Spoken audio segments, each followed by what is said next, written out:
Hi there. Today I'm going to be talking about leveraging Industrial Defender for your asset inventory.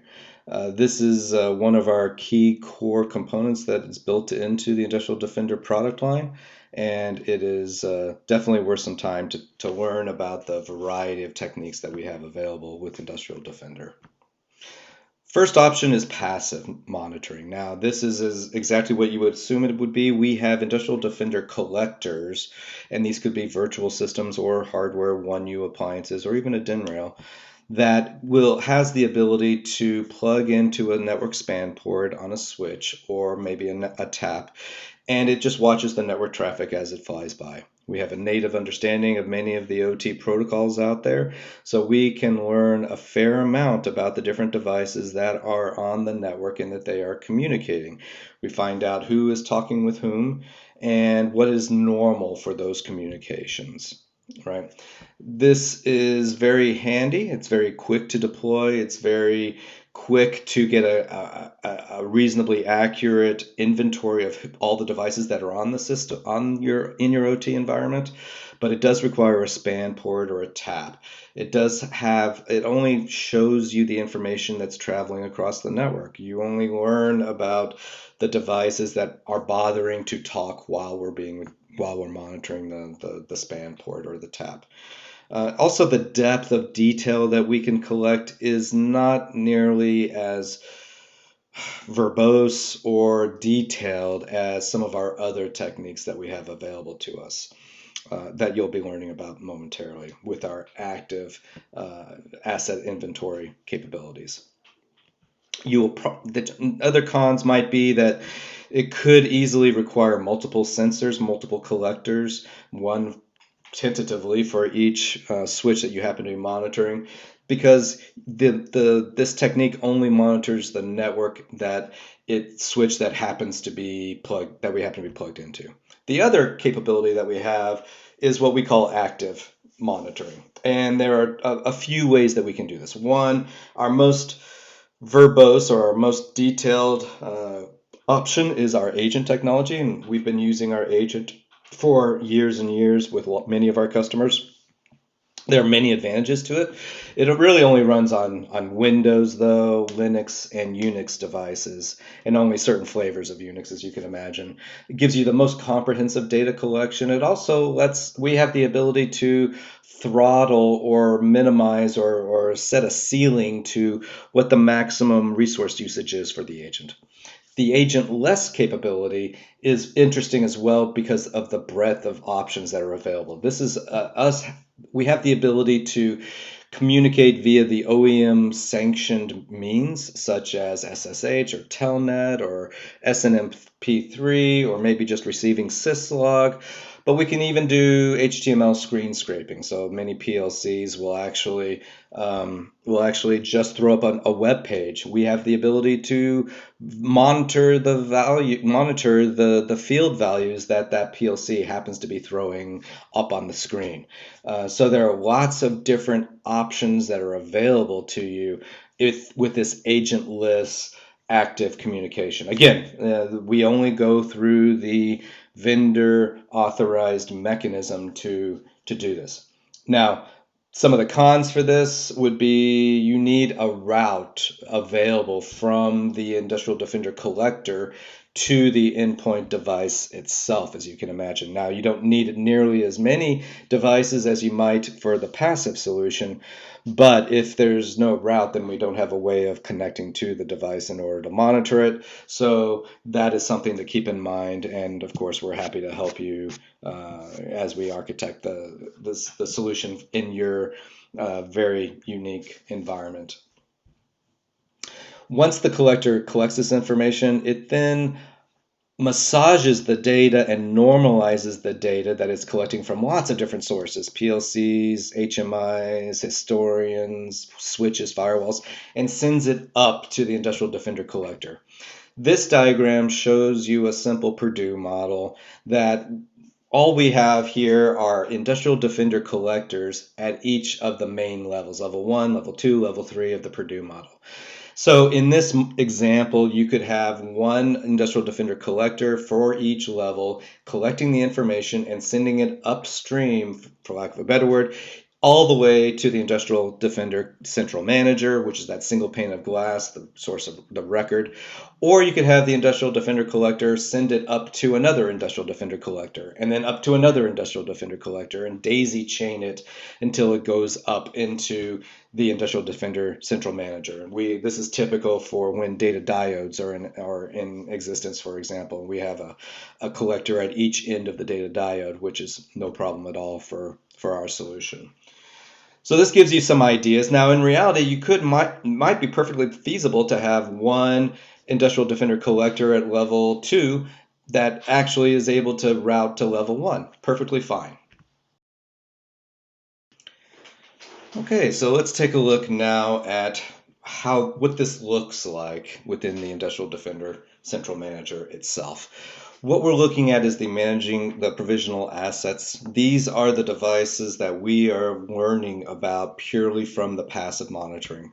So in here you can see the list of different devices that we've discovered by just monitoring the network traffic as it flies by our span port or tap, for example. And you can see the different types of information that we're able to pick up about the different devices, their vendor information, things like that, and what we think each device happens to be. This information is, again, purely from passive, and this is not devices that you may want in your production ID Central Manager production environment. These are just provisional. It could include consultants that are visiting from a vendor site, for example, and you don't want those devices to be part of your Industrial Defender production managed environment. So once you choose to add a device, it's very simple. You mark it and say that you want to start managing that asset, and that will move it or onboard it into the central management console itself, which is what we're looking at here. So all of these devices are systems that we have added to our system and have been onboarded. You can see the different ways that we connect to these devices. It could be agentless, i.e. Telnet or SSH or syslog, or agent connections as well. Now, you can notice on the left-hand side also that these are a combination. It's OT devices as well as Windows devices as well as Linux devices, etc.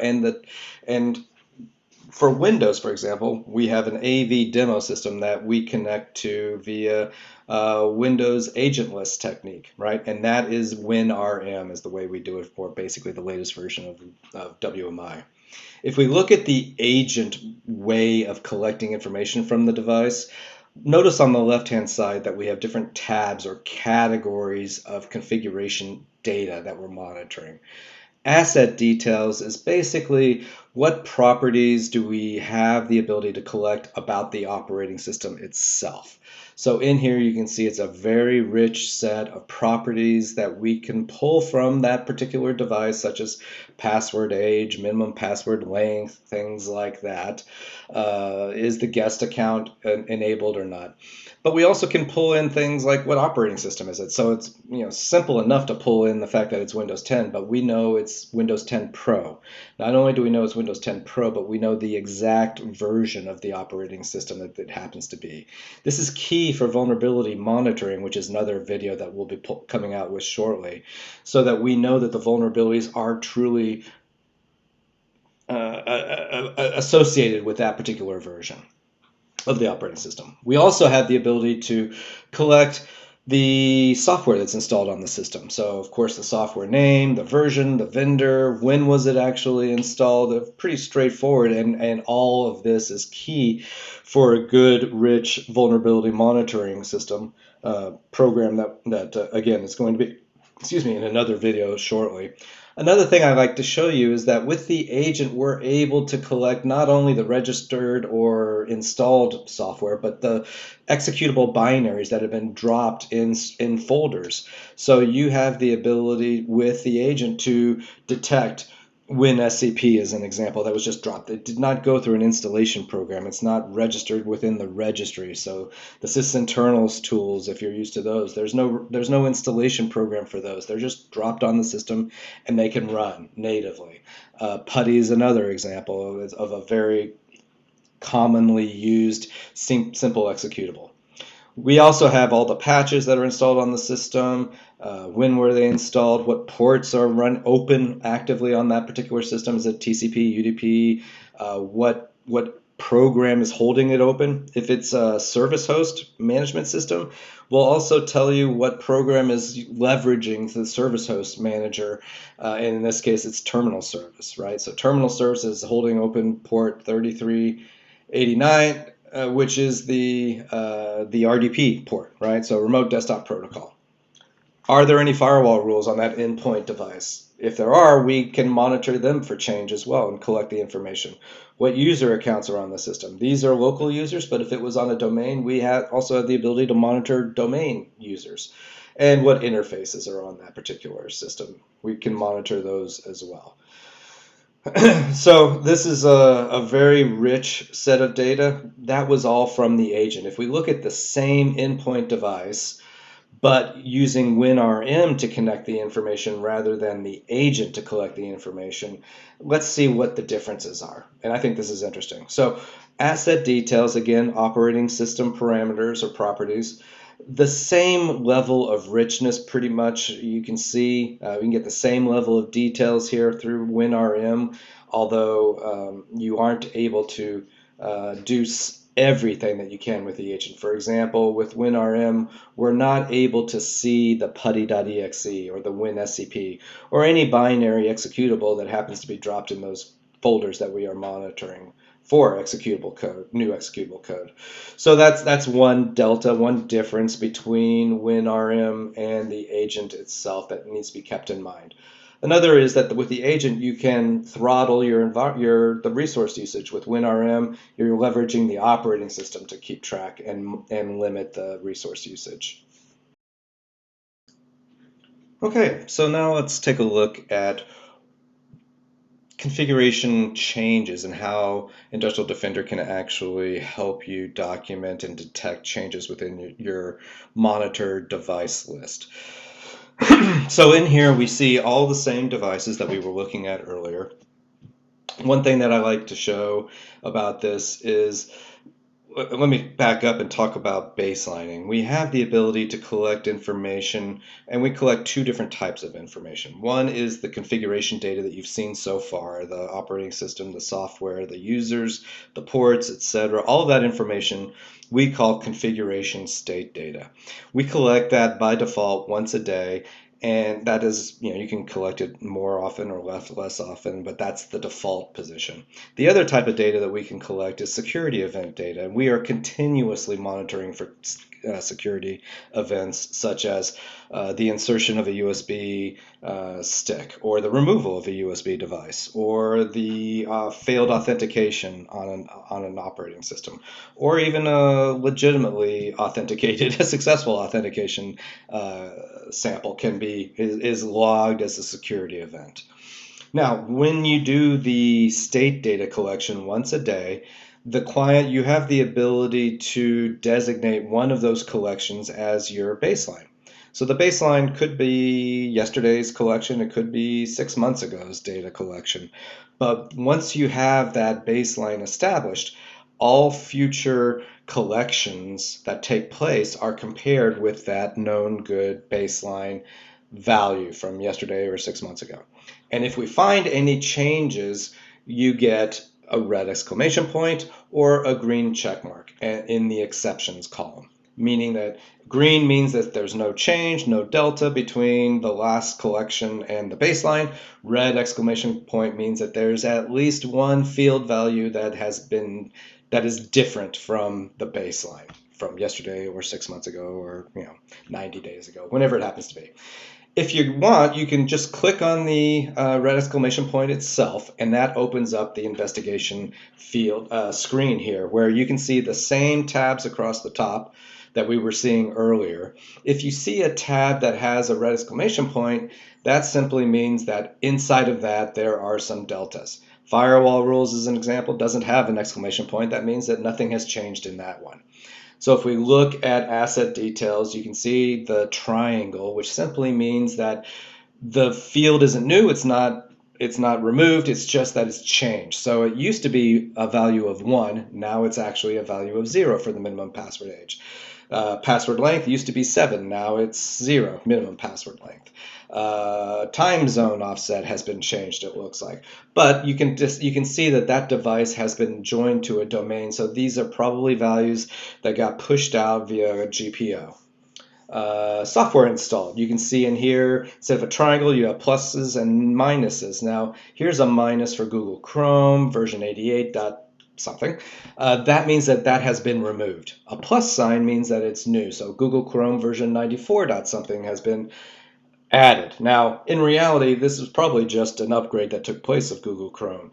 When we log this information, though, we log it twice. We log it as the removal of a software package as well as the addition of a new software package because we treat those as two separate events. Patches. We see that there are some new patches as well as some patches that have been removed due to they've already been covered in or superseded in later patches probably. But you need that documentation to know exactly when the patch was deployed and when was the patch removed, so to speak. Now I can accept all these changes, and when I accept all these changes, or I can accept one individual change if I want to, that merges those accepted changes into the baseline. So all future data collections will not trigger a delta. They will be part of the baseline, so there won't be a difference there.